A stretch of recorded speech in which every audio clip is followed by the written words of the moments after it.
My name is Keyla. I was a major nurse officer in the U.S. Army. I was in charge of the enemy's prisoners of war, POW unit in Baghdad. I was born in the Dominican Republic, and when I was a little girl, there was civil war going on. So one day, my father came in and he says, "We need to leave." And while waiting at the airport, I see this green giant plane landing out the window. And I'm like, "Daddy, Daddy, who's that green plane? Are they good? Are they bad?" And he says, "That's the United States of America, and they're good. They're going to take us out of here. We're going to be in a safe place." So I told my dad, when I grow up, I'm going to serve that country that took care of us. So that's what prompted me to go into the Army. I was assigned to be the nurse manager, the manager for the enemy's prisoners of war in the medical unit and the detainees. It was really tough. And you as a leader have to compose yourself. You got to take it in. I used to cry every Friday in Iraq. I used to go in my room and just cry out. That was my way to relieve the stress.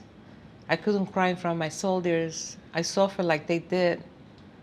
And that's, I think, another reason why it got so hard on me, because I didn't have anyone to talk to but myself and cry myself out. One day, I think it was the stress. I had this horrible pain, and I couldn't move. So I went, they rushed me to the doc in the ER, and she says, "Oh, you have some issues." So they operated on me, and then they sent me to Germany, and it was like boom, boom. And then I had all this image in my head. I was like, I felt bad. I gotta leave my abandon my unit. What's gonna happen to my kids? I was like the rock, the mother. I was everything. Even for my patients, they only wanted to talk to the major. They just wanted to talk to me. They didn't trust anybody else. I left the military in 2005, and I took a year off. It was like I was a different person. I had these nightmares, that something was going to explode and I was going to be blown in pieces. Hearing all these bombs and explosions every day, it was, stuck to you. It's like you couldn't sleep, couldn't go anywhere. I was scared. I was detached.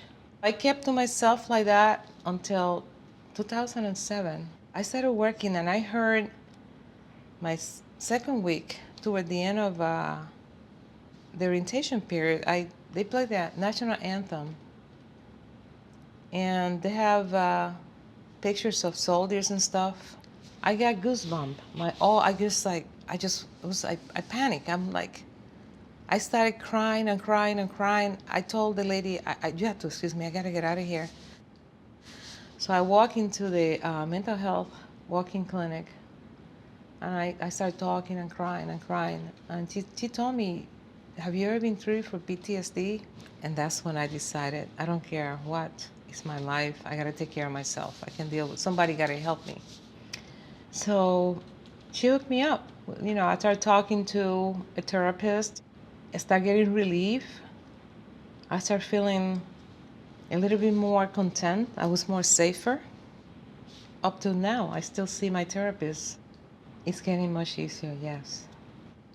There's a lot of people out there that were like me, that are suffering, that are struggling with whatever it is, PTSD, sexual trauma. I felt so good for the care that I got that it's like I want to tell the whole world out there, go seek help. There's help out there.